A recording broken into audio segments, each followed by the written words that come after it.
আসসালামু আলাইকুম। আজকে যে বিষয়টা নিয়ে আলোচনা করব সেটা হচ্ছে যে, সার্বিয়া গেলে কোন কাজ আপনি পেতে পারেন? মানে এখানে ১ম এ তো আপনি একটা কাজ নিয়ে যাবেন। তারপরে ওই কাজটা যদি আপনি হারিয়ে ফেলেন, তাহলে কোন কাজ আপনি পেতে পারেন? অথবা এপ্লাই করার আগে, আপনি কাজটা বেছে নেওয়ার আগে কোন কাজটায় আপনি যাবেন, এটা যদি আপনি তথ্য অনুসন্ধান করতে চান, তাহলে অবশ্যই এই ভিডিওটা দেখেন।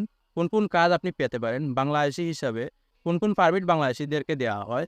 এগুলা জানতে হলে অবশ্যই এই ভিডিওটা দেখেন। কোন কাজ কতটুকু পরিশ্রমের হয়?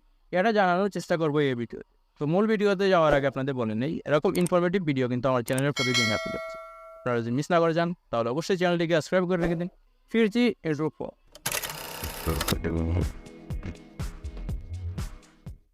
তো সার্বিয়াতে যে বেশি কাজটা পাওয়া যায় সেটা হচ্ছে যে, প্রথমে যে সেক্টরটা হচ্ছে সেটা হচ্ছে যে কনস্ট্রাকশন, আর দ্বিতীয় যে সেক্টরটা হচ্ছে সেটা হচ্ছে যে এগ্রিকালচার। এই ২টা ক্যাটাগরিতে কিন্তু লোক বেশি যাচ্ছে, ২টা ক্যাটাগরিতে কিন্তু পারমিট বেশি দেওয়া হচ্ছে। তো যে কনস্ট্রাকশন আছে এটার ভিতরে কিন্তু অনেকগুলা ক্যাটাগরি আছে।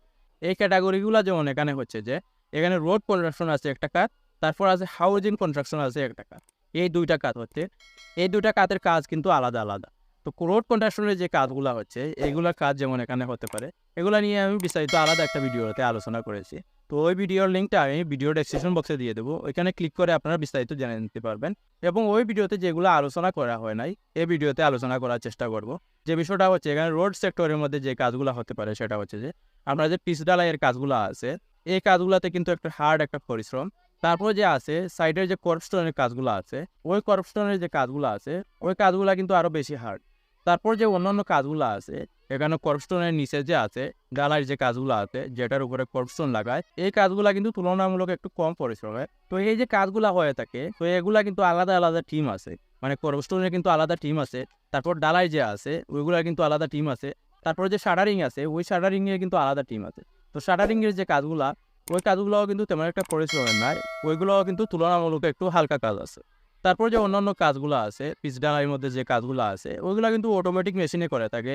এখানে যেমন আপনি কাজ করতে পারেন, সেগুলা হচ্ছে যে, কোনো জায়গায় অটোমেটিক মেশিনে এখানে লেবেল করতে পারলো না, একটু কাজ রয়ে গেল। এই কাজগুলা কিন্তু আপনাকে ম্যানুয়ালি করতে হবে। তারপর যে আছে বিভিন্ন কর্নার যে আছে, ওই কর্নারগুলা কিন্তু যে বাইক অর্ডার আছে, ওই বাইক অর্ডারের কাজ করতে পারে না। তো এর জন্য অবশ্যই আপনার যে ছোট্ট মেশিন আছে, বাইক অর্ডার মেশিন আছে, ওই মেশিন দিয়ে নিজে ম্যানুয়ালি কাজ করতে হবে। তো এই কাজগুলা হচ্ছে যে আপনার পিচ ঢালাই যে আছে, ওই কাজগুলোর সাথে, মানে এখানে পিচ ঢালাই মেশিনের সাথে আপনাকে কাজ করতে হবে।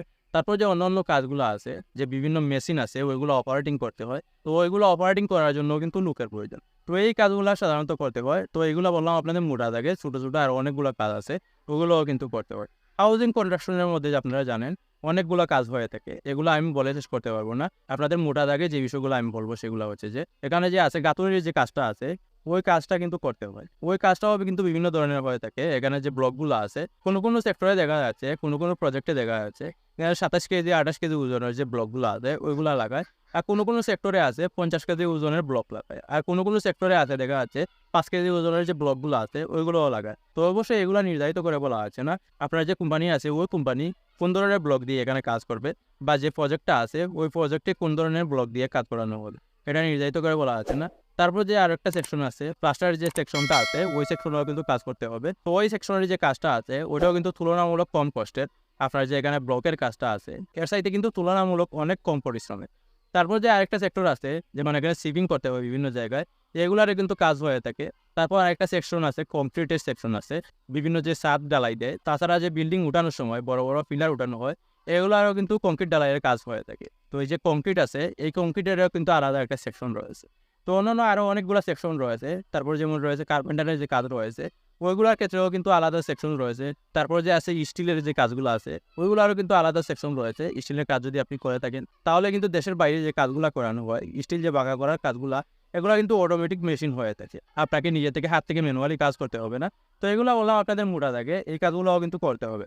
তারপর যে আছে এগ্রিকালচারের যে সেক্টরটা আছে, ওই সেক্টরেও কিন্তু বিভিন্ন রকমের কাজ হয়ে থাকে। তো আমি এগ্রিকালচারের কাজ করি নাই, আমার এতটুকু ধারণা নাই।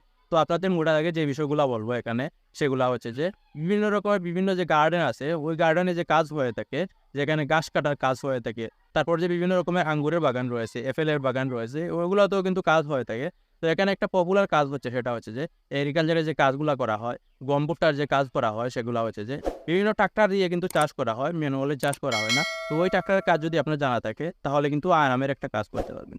মানে যেখানে হাত দিয়ে ম্যানুয়ালি কাজ করতে হবে, ওই কাজগুলো কিন্তু আপনাকে করতে হচ্ছে না। তারপর যে টমেটোর চাষ কিন্তু পৃথিবীর বিভিন্ন দেশে হয়ে থাকে, সার্বিয়াতেও কিন্তু বেশিরভাগ হয়ে থাকে। তো ওই কাজগুলোও কিন্তু আপনাকে করতে হবে।